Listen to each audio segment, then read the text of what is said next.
नमस्कार। अपनी चुनावी यात्रा में आज हम हैं हिमाचल प्रदेश का छोटा काशी कहे जाने वाले मंडी शहर में। ये शहर अपनी लोक परंपराओं, ऐतिहासिक इमारतों और खास तौर पर मंदिरों के लिए जाना जाता है। यहाँ के लोग बड़ी शान से कहते हैं कि मंडी में बनारस से भी ज्यादा मंदिर हैं। लेकिन इसके बावजूद जो यहाँ की समस्याएं हैं, रोजमर्रा की जो दिक्कतें हैं, सड़क, पानी, बिजली, पार्किंग, जिनसे हर शहर जूझता है, वो यहाँ भी दिक्कतें हैं। और इस वक्त चुनाव के वक्त यहाँ के लोग अपने अपने प्रत्याशियों से हिसाब मांग रहे हैं कि वो अगले चुनावों में उनकी इन दिक्कतों को दूर करेंगे या नहीं करेंगे। तो इसी मुद्दे पर बात करेंगे आज हम। जनता करेगी सवाल, प्रत्याशियों को देना होगा जवाब, क्योंकि ये है मेरा वोट मेरी सरकार।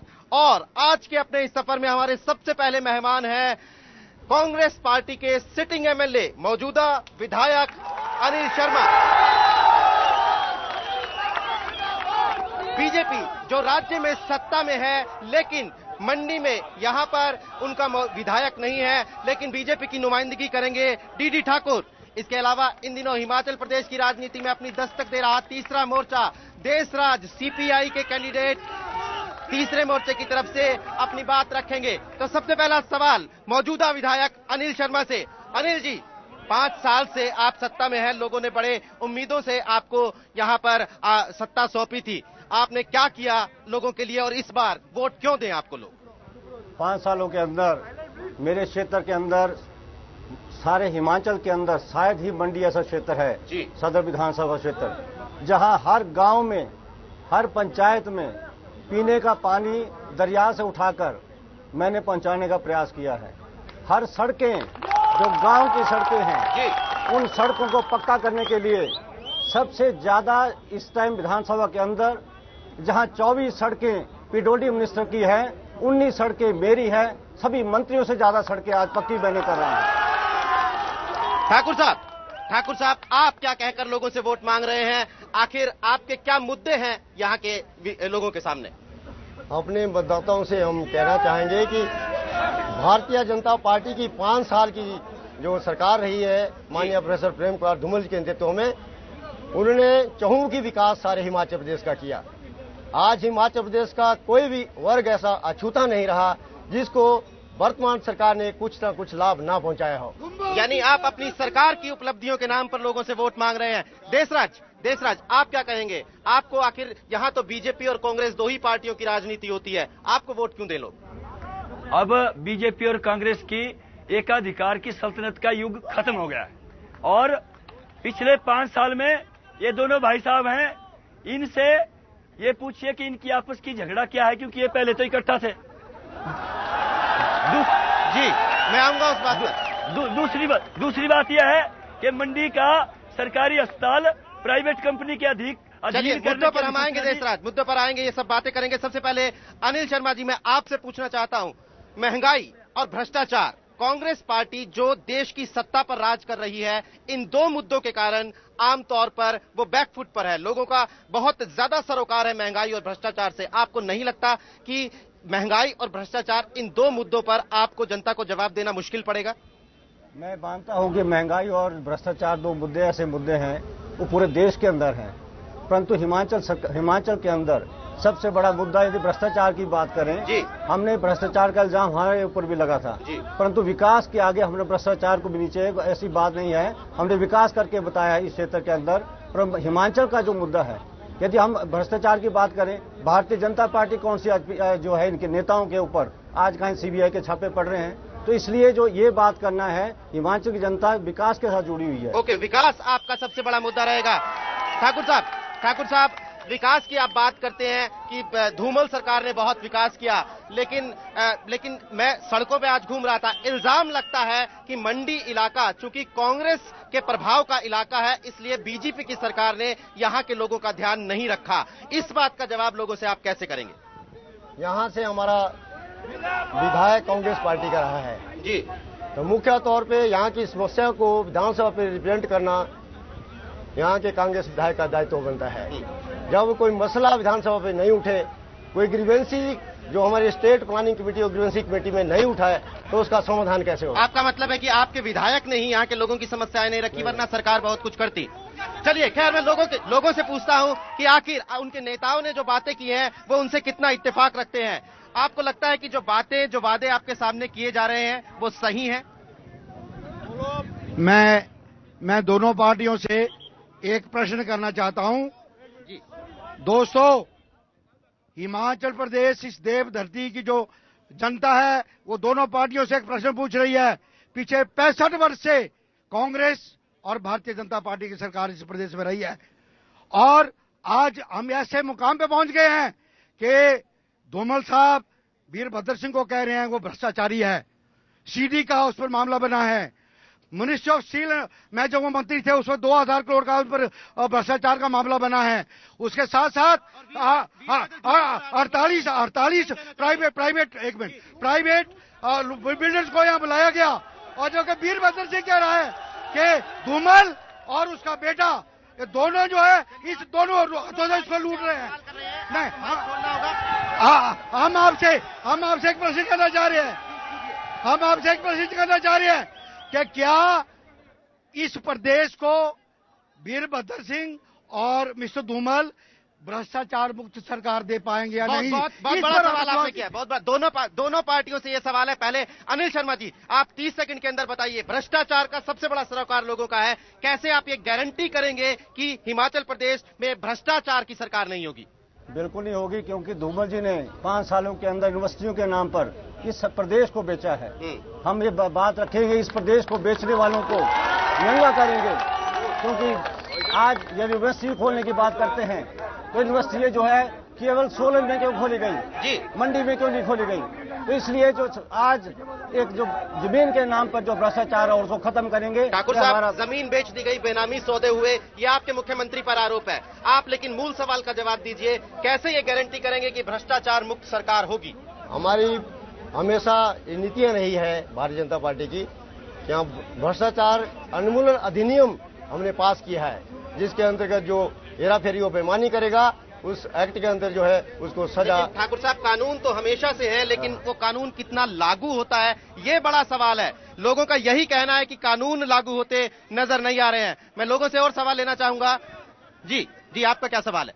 मैं ठाकुर दुर्गादत्त से पूछना चाहता हूं कि आप जिस पार्टी से संबंध रखते हैं, जब 1907 के इलेक्शन 1907 के अंदर उसमें शांता कुमार और धूमल दोनों अलग अलग विचारधारा के थे, पार्टी एक थी, और जब शांता कुमार को भारी बहुमत विधायक ज्यादा मिले उसके बाद हमने शांता कुमार की सपोर्ट की, वे शांता कुमार मुख्यमंत्री बनने चाहिए। और शांता कुमार जब मुख्यमंत्री बनने के लिए गए उससे पहले धूमल जी वहां पहुंच गए और उन्होंने पैसा दिया करोड़ों। आपकी पार्टी में अंदरूनी जो एक आपसी लड़ाई है उसका इल्जाम लगा रहे हैं, इसका नुकसान भी लोगों को भुगतना पड़ता है। क्या जवाब देंगे? शांता कुमार और धूमल के बीच लड़ाई है, उस आज एक है, कोई ऐसी लड़ाई नहीं है, न कभी ये लड़ाई रही है। I can answer it. Deshraj, आप कुछ कहना चाहेंगे इस पर? मैं ये कह रहा हूँ कि इन दोनों पार्टियों में होड़ मची है प्रदेश के संसाधनों को बेचने की। दोनों को बड़े पूंजीपति पैसा देते हैं और रिकॉर्ड में आप देख सकते हैं दोनों का प्रदेश की जनता के हितों से कोई लेना देना नहीं है। ठीक है, आपका कहना है कि कांग्रेस और बीजेपी दोनों पार्टियों ने आपस में सुलह की। आपका क्या सवाल है? मैं हरीश चंद्र हूं और हिमाचल लोकहित पार्टी का कैंडिडेट हूं मंडी सदर से। मैं ये पूछना चाहता हूं कि अभी अनिल शर्मा जी कह रहे थे कि हमारा जो मुद्दा है विकास का है, लेकिन मैं इन्हीं से पूछना चाहता हूं कि इन्हीं के इलाके में स्कूल है जहां पे 18 टीचर 14 टीचर एक स्कूल में नहीं है, और वैसे ही जो सड़कों की हालत है 40 साल हो गए जो कच्ची की कच्ची हैं। पानी के पीने की व्यवस्था बात करते हैं ये तो पूरे इलाके में अनिल शर्मा जी, स्कूलों में टीचर नहीं है, सड़कों की हालत खराब है, पीने को पानी नहीं है, क्या जवाब देंगे आप? जहां स्कूलों की बात कर रहे हैं हरीश शर्मा जी, अभी तो आपने नौकरी छोड़ के अभी आए हैं, अभी आपको पता नहीं है इन 50 सालों के अंदर इस पूरे क्षेत्र के राजनीति में आप केवल 4-6 महीने के लिए आते हैं, 4.5 साल आप काम करते हैं। और दूसरी बात, जहां आप स्कूलों की बात कर रहे हैं टीचरों की, वहां टीचरों का जिम्मा इन भारतीय जनता पार्टी सरकार के ऊपर है कि इन्होंने जो है 5 सालों के अंदर हमारे क्षेत्र के अंदर टीचर नहीं भेजे। आप ठाकुर साहब क्या जवाब देंगे? आपकी सरकार है, लेकिन आपकी सरकार ने स्कूलों में टीचर नहीं भेजे और इस कारण यहाँ के स्कूल जो है वो अध्यापकों के बिना चल रहे हैं। भारतीय जनता पार्टी की सरकार प्रोफेसर प्रेम कुमार धूमल जी ने नए टीचरों की भर्ती की है जी, और प्रत्येक स्कूल में प्रयास किया है कि हर स्कूल में जो है टीचर वहां पहुंचे, लेकिन सबसे ज्यादा कामयाब नहीं हो पाया, ऐसा कह रहे हैं आप? टीचर की हुई है। चलिए मैं एक बार फिर जनता के बीच में आता हूँ। जी आप क्या कहेंगे? मैं विधायक महोदय से ये बात पूछना चाहता हूं। वो तुंगल क्षेत्र से आते हैं और ये जितने भी प्रत्याशी हैं तुंगल क्षेत्र से आते हैं। अधिकतर मतदाता तुंगल क्षेत्र से हैं, 40,000 से ज्यादा मतदाता तुंगल क्षेत्र से हैं। लेकिन पिछले 50 वर्ष से विधायक महोदय और उनके पिता की सल्तनत तुंगल क्षेत्र पे रही है, लेकिन 50 वर्षों में तुंगल क्षेत्र में आज तक डिग्री कॉलेज क्यों नहीं बनाए? मैं ये पूछना चाहता हूं विधायक महोदय से। इस बात का जवाब सबसे पहले अनिल जी आपको देना होगा कि आखिर ये डिग्री कॉलेज की समस्या है। यहाँ के लोगों का कहना है कि बहुत समय से ये समस्या है, क्यों नहीं बना वो डिग्री कॉलेज?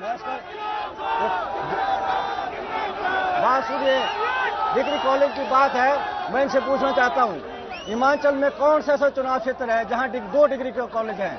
हमारे क्षेत्र के अंदर सबसे बड़ा डिग्री कॉलेज हमारे क्षेत्र के अंदर है, लेकिन एक नया डिग्री कॉलेज बनाने की बात हुई थी। मैं पूछना चाहता हूँ कि 5 साल इनकी सरकार रही भारतीय जनता पार्टी की, क्यों नहीं डिग्री एक प्राइमरी स्कूल तक नहीं खोल सके? देखिए ठाकुर साहब, फिर मैं आपके पास आऊंगा, लेकिन मुझे लगता है कि ये एक अच्छा बहाना हो गया है, क्योंकि कांग्रेस का विधायक है, बीजेपी की सरकार है, इसलिए नहीं हो पाया। आपकी सरकार के ऊपर इल्जाम लगा रहे हैं कि यहाँ पर लोग कह रहे हैं डिग्री कॉलेज नहीं है, आपकी सरकार की वजह से नहीं है। क्या कहेंगे आप? एक्चुअली जनता की बड़ी पुरानी मांग है जी, यहाँ पर कोटी में डिग्री कॉलेज खोलना चाहिए। आपकी सरकार थी, क्यों नहीं बना? लेकिन ये स्थानीय विधायक ने मसला कभी उठाया नहीं है विधानसभा पटल के अंदर, लेकिन लोग हमारी सरकार खोल देती, लेकिन लोग लगातार उठा रहे थे।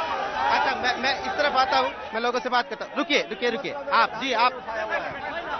मैं ये सवाल पूछना चाहती हूँ सदर के विधायक से कि आज 18 साल हो गए थे मंडी बस स्टैंड के शिलान्यास हुए को। 18 सालों में वो मंडी का बस स्टैंड क्यों नहीं बना पाए? उसे हमारी सरकार ने बना के बताया है, तो 18 साल तक वो क्यों नहीं उसका विकास करा? बस स्टैंड की अनिल जी आपसे सवाल है कि बस स्टैंड यहाँ का बस स्टैंड है वो काफी विवादों में रहा है, अभी भी आधा अधूरा चल रहा है, तो बसों से लोगों को आना जाना पड़ता है। उस बस स्टैंड की जो दिक्कत है आप क्यों नहीं हल कर पाए उसको? बस स्टैंड की जो बात कर रहे हैं, इन्होंने बस स्टैंड का उद्घाटन आधा ही कर दिया जी। 13 बस स्टैंड का उद्घाटन करके आज टॉयलेट की व्यवस्था नहीं है। मैं इसका विरोध करता रहा, केवल पब्लिसिटी लेने के लिए, मात्र पब्लिसिटी लेने के लिए फीता काट दिया और आधे अधूरे बस स्टैंड का उद्घाटन कर दिया। लगातार जवाब यही है कि सरकार की वजह से ये नहीं हो पाया। मैं एक सवाल आपसे और करूंगा, जहां से हमने शुरुआत की थी। वीरभद्र सिंह जो कांग्रेस के अध्यक्ष हैं राज्य के अंदर, उनके ऊपर भी भ्रष्टाचार के आरोप लगे हैं। आपके सामने भी एक भ्रष्टाचार का सवाल हमेशा सर उठाता है। आप पंडित सुखराम की विरासत यहां पर चलाते हैं, जो केंद्रीय मंत्री थे और टेलीकॉम घोटाले में उनका नाम आया था। अब जबकि इस देश में भ्रष्टाचार इतना बड़ा मुद्दा है, आपको नहीं लगता कि वो भ्रष्टाचार का भूत इतिहास आपका पीछा करेगा? यदि भ्रष्टाचार का मुद्दा होता तो आज हम पंडित सुखराम को दोबारा हिमाचल में कोई नहीं पहचानता। और पंडित सुखराम ने विकास के मुद्दे ऊपर ये सब जो मसले हैं एक अदालत के मसले हैं और अदालत में इसको तय होंगे, परंतु पंडित सुखराम ने वो इतना काम कर रखा है हिमाचल के अंदर कि आज भी भ्रष्टाचार का मुद्दा चाहे उनके ऊपर आया हो, फिर भी विकास के मुद्दे ने भ्रष्टाचार का मुद्दे नीचे किया है। तो अनिल शर्मा का दावा है कि विकास का मुद्दा जो है वो भ्रष्टाचार के मुद्दे पर भारी पड़ेगा। ठाकुर साहब, मैं बहुत छोटे में आपसे जवाब चाहूंगा कि बीजेपी की एक बहुत दिक्कत है बागियों की, बहुत सारे बागी खड़े हुए हैं। इस यहाँ पर मंडी में भी आपको बहुत हर सीट पर लगभग एक बागी आपका पीछा कर रहा है। कैसे इस समस्या से आप निजात पाएंगे? दरअसल हमारी राष्ट्रीय पार्टी है भारतीय जनता पार्टी। जो भी भारतीय जनता पार्टी से लोग जुड़े हैं उनका वोट भारतीय जनता पार्टी को मिलेगा। अच्छा, बाकी हमारा नुकसान नहीं कर सकते। आपका मतलब है कि ट्रेडिशनल वोटर है वो वोटर आपको मिलता रहेगा। अनिल, आपसे भी ये सवाल है मेरा कि कांग्रेस पार्टी में भी कहीं ना कहीं बागियों का एक पूरा एक झुंड खड़ा हुआ है। आपको नहीं लगता कि ये जो बागी है जो घर में ही सेंध लगाते हैं, ये आपकी पार्टी को नुकसान पहुंचाएंगे? जिसने काम किया हो, ये हमारे कांग्रेस में हुआ करते थे जी। ये कांग्रेस से जिला के अध्यक्ष थे और जिला के अध्यक्ष भागे भारतीय जनता पार्टी में चले गए। तो इसको आया, क्योंकि खुद आप समझ सकते हैं जो पार्टी से गद्दारी करेगा उसको लोग कोई नहीं बता। ठाकुर साहब, आपके ऊपर इल्जाम है कि आप कांग्रेस पार्टी में थे, मौका देखकर, अपना फायदा देखकर बीजेपी में चले आए, तो फिर लोग कैसे यकीन करेंगे कि आपकी जो लॉयल्टी है वो बनी रहेगी? मैं मौका प्रस्त नहीं हूँ जी। जो लोग जो है कांग्रेस से बाहर निकल करके हिबिका जी उन्होंने बनाई और हिबिका फिर कांग्रेस में आई और मुझे उन्होंने बाहर कर दिया और खुद टिकट लेकर मुझे बाहर किया। आरोप प्रत्यारोप लगातार जारी है। मैं एक बार फिर मैं लोगों से सवाल लेना चाहूंगा। जी आप क्या कहेंगे, क्या कहना चाहते हैं? मैं ये कहना चाहता हूँ कि विधानसभा के इलेक्शन हो चाहे लोकसभा के इलेक्शन हो, सभी कैंडिडेट जो है एक अच्छी समाज को बनाने की अपने सवाल पूछिए छोटे में, मेरे पास वक्त की कमी है। प्रेरणा लेके आते हैं। जो बच्चे जो है सड़कों पे भीख मांग रहे हैं उनके लिए कैंडिडेट क्या क्या करेंगे? अच्छा देखिए, ये एक बड़ा सवाल कर दिया है, एक बड़ा सवाल कर दिया है कि आपके इलाके में बहुत जो बच्चे हैं वो सड़कों पे भीख मांगते हैं। मुझे लगता है कि ये बेरोजगारी की बात करना भी चाहते थे। बेरोजगारी एक बड़ी समस्या है। क्या आपके पास कोई विजन है कि अगर दोबारा आप सत्ता में आए तो बेरोजगारों के लिए कुछ करेंगे? बेरोजगारी जो है मुद्दा है, जरूर है, पर बेरोजगारी के लिए हमें साधन पैदा करने के पड़ेंगे बेरोजगारों के लिए। और मंडी के अंदर मैं यहाँ पर टूरिज्म पॉइंट ऑफ व्यू से बड़ा काम करने वाला हूँ। एक हमारी एक लेक बनेगी यहाँ पर मंडी के अंदर, बहुत बड़ी लेक का निर्माण करेंगे, बाईपास का निर्माण करेंगे। टूरिज्म पॉइंट ऑफ व्यू से हम इसको आगे ले जाने का प्रयास करेंगे। और पंडित सुखराम जी ने जो विचारधारा के माध्यम से यहाँ डिफेंस का भर्ती का दफ्तर खोला था, जिसके माध्यम से लगभग हर भर्ती में 100 लड़के ठाकुर साहब, आपके पास कोई ऐसा विजन है कि अगर आपकी पार्टी सत्ता में आती है तो बेरोजगारों के लिए कुछ किया जाएगा? बड़ी समस्या है बेरोजगारी की हिमाचल प्रदेश के अंदर और शिकायत भी है लोगों को। भारतीय जनता पार्टी ने बेरोजगारों के लिए 5 लाख नए अवसर जोड़ने के लिए आगे कहा है कि हमने मैनिफेस्टो में हमने दिया प्रोविजन। और नौजवान युवाओं के लिए हमने विशेष तौर पे जो अपना रोजगार चलाने के लिए 1 लाख रुपए 2% ब्याज पर देने की बात कही है। मैं एक सवाल लोगों से पूछता हूं, क्या महंगाई कोई मुद्दा है? आपको लगता है कि महंगाई की वजह से भी महंगाई जो है वो इन चुनावों को प्रभावित करेगा? मैं आपसे पूछूंगा, महंगाई एक बड़ा मुद्दा है। 6 सिलेंडर केंद्र सरकार ने कर दिए, लोगों को सब्सिडी के 6 सिलेंडर मिलेंगे। आपके मैनिफेस्टो में एक लुभावना वादा किया गया कि इंडक्शन कुकर दिया जाएगा। ये महंगाई का जो भूत है, आपकी राज्य सरकार में अगर केंद्र सरकार बढ़ा रही थी महंगाई, तो आप लोगों ने इस पर काबू क्यों पाने की कोई कोशिश नहीं की? महंगाई केंद्र सरकार की तरफ से बढ़ी है, महंगाई का कंट्रोल केंद्र सरकार का होता है। और धूमल सरकार ने हमेशा प्रयास किया है कि जनता को राहत मिले। खाद्यान्न सामग्री पे 150 करोड़ रुपए की सब्सिडी। और बिजली, ये सवाल आपके मैनिफेस्टो में भी ये कोशिश की गई है कि महंगाई का ये जो घाव है इस पर कोई मरहम लगाया जाए। बड़े बड़े दावे और वादे किए गए हैं। ये महंगाई का मुद्दा कहीं ना कहीं जरूर जब वोटिंग मशीन का बटन दबेगा तो अपना असर दिखाएगा। क्या कहेंगे आप? महंगाई जो है वो मुद्दा जरूर है। जैसे सेंट्रल गवर्नमेंट ने 6 सिलेंडर के ऊपर सब्सिडी दी है और स्टेट गवर्नमेंट कांग्रेस ने कहा कि हम 3 सिलेंडर और देंगे, 9 सिलेंडरों पर सब्सिडी देंगे हम। जहां पर चूल्हे की बात करना चाहते हैं, मैं पूछना चाहता हूं कि CFL बल्ब जो है पहले धूमल सरकार ने कहां से बने? अब ये लुभावना यानी वो बल्बों की जो बात करते हैं उसमें घोटाला है, घोटाला है। और उसके बाद जो आज ये बात वायदा कर रहे हैं, ये सब पंजाब से बन के आएंगे और एक फायदा किसको होगा? एक कंपनी को फायदा होगा। मैं एक आखिरी सवाल लोगों से लूंगा।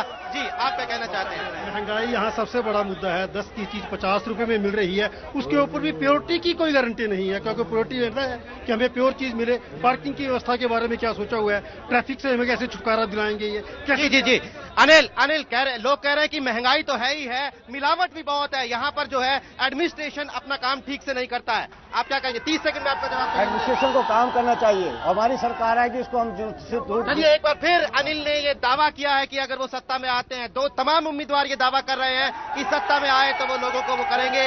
लेकिन फिलहाल हमारे पास वक्त की कमी है, हमें अपना ये कार्यक्रम यहाँ खत्म करना पड़ेगा। कल आप लोगों से मुलाकात होगी हिमाचल प्रदेश की राजधानी शिमला में, लेकिन 8:30 बजे IBN 7 पर गुजरात चुनावों का प्री पोल देखना मत भूलिए। देखते रहिए IBN 7।